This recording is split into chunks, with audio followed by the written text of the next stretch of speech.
आज एक भारतीय जनता पार्टी के एक मंत्री ने, आपको पता है क्या बयान दिया है?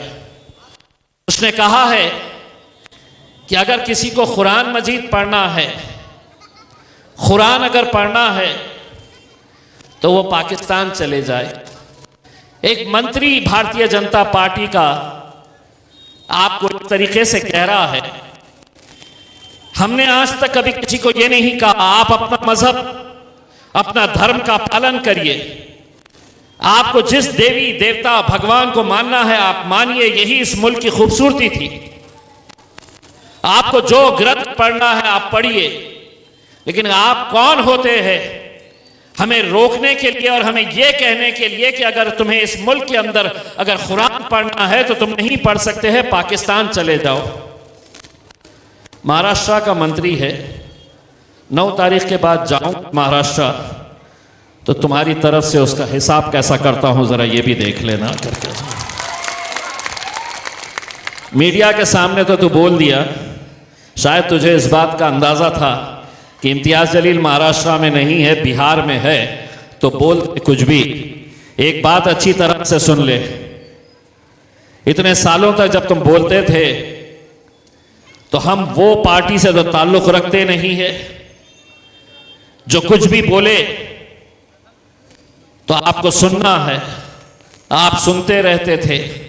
75 सालों तक हमने क्या किया कि कोई हमें गाली दे रहा है, हमारे मजहब पर उंगली उठा रहा है, हमारे खिलाफ कैसे कैसे बयानबाजी कर रहा है, हम सुनने का काम करते थे। हम मजलिसी है, अभी हम असदुद्दीन अवैसी साहब को मानने वाले हैं, इसीलिए हम उन साफ शब्दों में कहते थे 75 साल तुम बोलते रहे, हम सुनते रहे, अब हम बोलेंगे और तुम्हारे बाप को भी सुनना पड़ेगा। उसमें बहुत हो चुका है। जिसको जो भाषा में समझ में आता है उस भाषा में अगर हम बात नहीं करेंगे तो हो सकता है कि ये कल हमारे सर पे आके नाचना शुरू कर दे।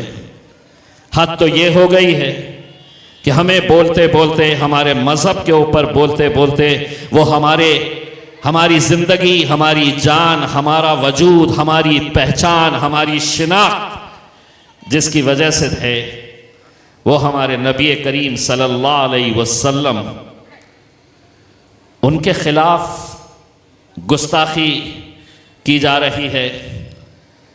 जेडीयू का मुस्लिम लीडर खामोश, कांग्रेस का मुस्लिम लीडर खामोश, समाजवादी पार्टी का मुस्लिम लीडर खामोश, कोई बोलने वाला नहीं है, क्योंकि उन्हें अपने नबी से ज्यादा अपनी कुर्सी प्यारी है।